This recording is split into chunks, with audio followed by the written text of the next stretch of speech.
Hey up guys, what's going on and welcome back to York City where Youth Intake Day has occurred and there is one highlight to talk about. It's David Battams, who has the wrong name for football, that's a cricket name. He's an attacking midfielder, we don't play an attacking midfielder, but he is 4-star potential, maybe 5, so by the time he's developed into a first team player, we might have shifted to a system where we actually play 4-2-3-1.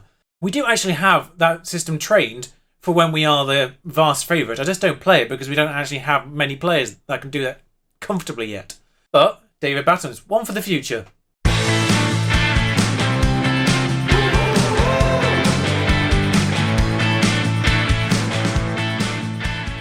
So there are 6 games to play over the next 3 episodes, and I am going to still stick with that even though the Liverpool game has shifted twice, actually, since we last met. It shifted to be after Arsenal and then shifted after Sheffield United because Liverpool continue to do well in what I presume to be the Champions League. They've now got Atletico Madrid to face. But the 3 games that I've played in between Sunderland and now, Norwich, Man City and Tottenham, we've gathered a grand total of 2 points. We're still 7th. Norwich away, I did say it was going to be a tricky one. We managed to get a reasonably late-ish equaliser after David Tavares' opener for them. Carrow Road, always a tricky one. Man City away, frankly, our worst performance ever. I think we registered 2 shots on target in the entire game. It was genuinely one of the worst things we've ever... Weirdly, they didn't score after we went down to 9 men. Tipple with a double, and yeah, the only 2 players to get booked in the first place both received second yellow cards. Football Manager. And then Tottenham turned up, and we took the lead. They got an equaliser in the second half. Fairly standard, not really much to say in terms of bad players. And considering the fact obviously we were without 2 of our key players in Shaw and Grimes, I would say they're 2 of our top 4 players, along with Madeira and Coldridge. I'd say they're the other 2 of the top 4 players we have at the club. Former maybe fits into that as a 5 now, perhaps. But yeah, 2 points. I'll take it. Which, as I say, leaves us in 7th. As I suspected, one of those teams I did mention beforehand has capitalised on this and has had a bit of a resurgence, and that is Everton. Moise Kean, top goal scorer, in fact. So Everton have recovered, even though their goal difference is only +1. So if we were to ever catch up those 3 points, we would leapfrog them probably no matter what at this point. Southampton sit directly behind us on 48 points also, but an extra game played. But then again, our game in hand is against Liverpool, so we'll basically count that as being same games played at this stage. Stoke played another game beyond that and 4 points behind. So with 6 games to go, it's going to be curious if anyone actually does make a charge for that 7th place, other than Southampton. Because Tottenham, same games played, 6 points behind. With 6 games to go, they're going to have to sort themselves out. Oh, by the way, we are mathematically safe as well. So that's good news. But first is, well, I was fearing might be the last to Classico in a while. And, well, they've got themselves out of trouble. As you saw there, they're 5 points clear. One less game played as well. So this might not be the last to Classico for a little while after all. Werner Bender with 2 more goals. So Bournemouth and Arsenal have drawn 0-0. There was a very brief moment where we were getting suspiciously close to Arsenal in terms of points, but they have pulled away again, thankfully. I was getting kind of concerned that we might end up sneaking 5th somehow in incredible nonsense. I couldn't even really finish that sentence, that's how weird I'd find that. Anyway, last time we played Leeds, we defeated them 3-0 and as a result, sacked their manager. So, Neil Harris, careful. Though quite remarkably, we are favourites for this match. But the team for Leeds, the trip to Ellen Road, will be Dutra in goal, Best on the left, Coldridge and Medina, and Shaw making that back line up. As always, really, Shaw calls back in the team following just the 1 game absence for that red card. Lentas in the anchorman role, who has actually eclipsed Wilson, not only in performances, but statistics as well. Well, good news for him, bad news for Wilson. Grimes and Velasquez in front of him, Madeira and Nebazat. Grimes back, of course, from his own red card as well, and Foreman up front. Still only the 2 goals for Foreman. I feel like generally it's been quite a low-scoring year for the most part, in terms of just the entire Premier League. The ones at the very top still scoring heaps, your Liverpools and your Man Cities. But after that, considering that we're regarded as one of the higher sides in terms of goal scoring, and I don't think we've been particularly prolific, our goal difference is mostly down to the lack of conceding. Right, well, the game's clearly broken because before this match, quite clearly, I was the bookies' favourite. So we're not the underdogs. Shut up. We're huge underdogs.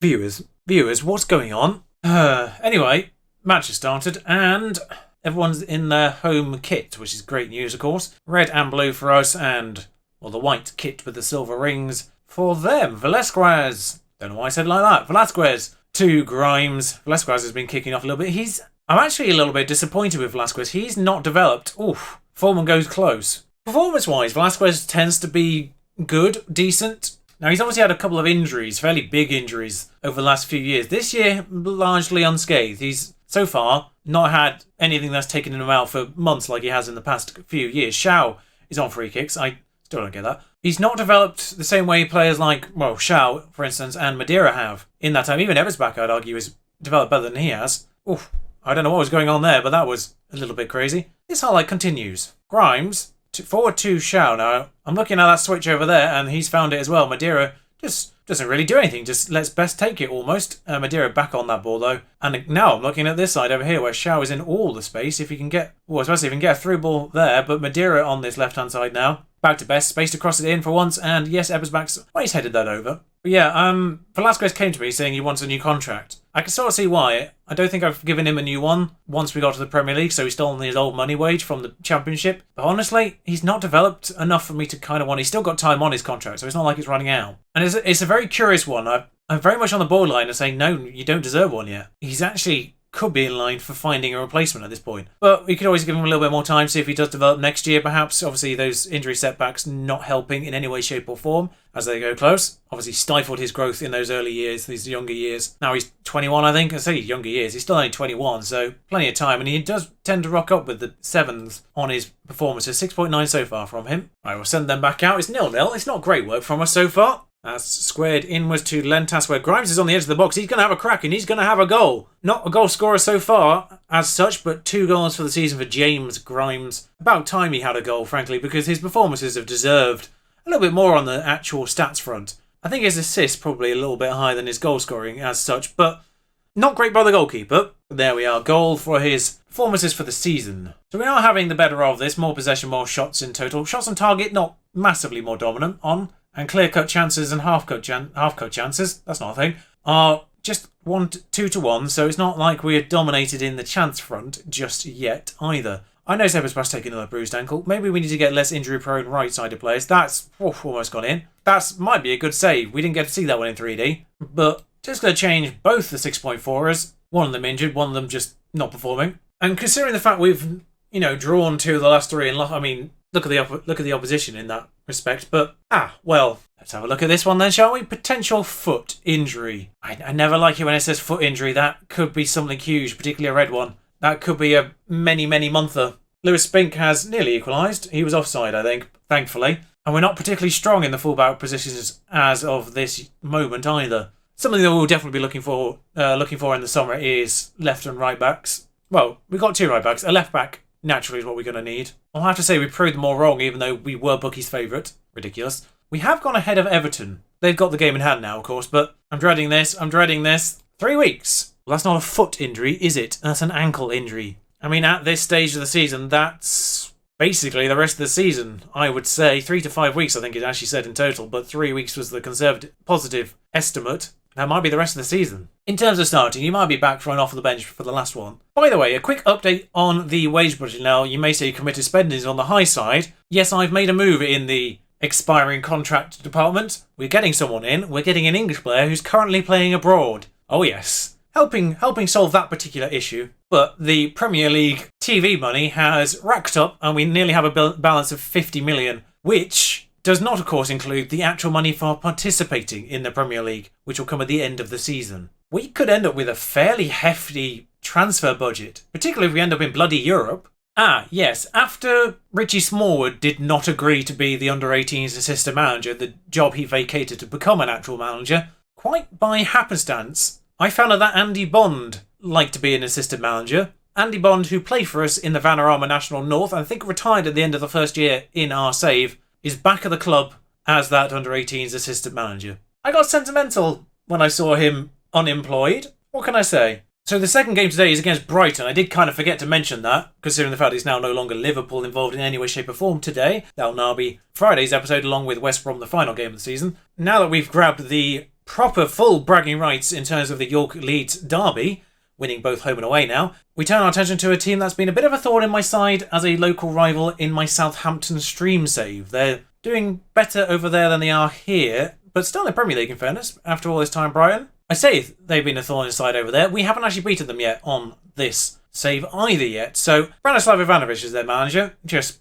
The only change to proceedings, of course, is Laird comes in for the injured Nan Shao. Pretty certain I'm supposed to be saying that way around. No one's corrected me yet. But otherwise, the team is identical to what you've seen before. And basically, we've been pretty lucky, actually, in terms of injuries in total this year. That's probably the biggest injury we've had. And it's come after we're already safe. Ebersbach, obviously, by the way, didn't even really cover that. Ebersbach's injury wasn't enough to take him out of this game. And Brighton, apparently, 6th place in the form tables. We are 9th, so we're not that far behind, in fairness. And 2 of those games, of course, Man City and Tottenham. So, don't know what their schedule's been like of late, but 6th in the form table is a team, obviously, in form. So, Lentas on the edge of this box. I thought he was going to have a crack at it from distance there for a second, but decided to hesitate, and now Best is on this left-hand side. He's skied it.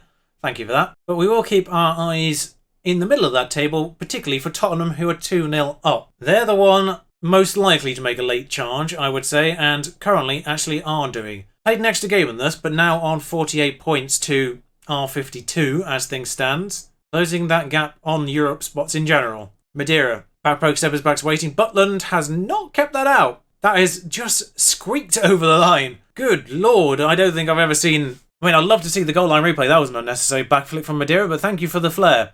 Ebersbach just heads that. Butland saves it onto the bar, I think, and then just comes to a rest, nestled in that corner by the post. Beautiful work. We will see it with lines, and, well, I mean, that's clear. Like, it looks more over the line when it's settled down in its little corner there, and that returns the gap to Tottenham to 6 points again, of course. I'm not sure if Southampton are playing yet this weekend. Padermo's through, he's been saved.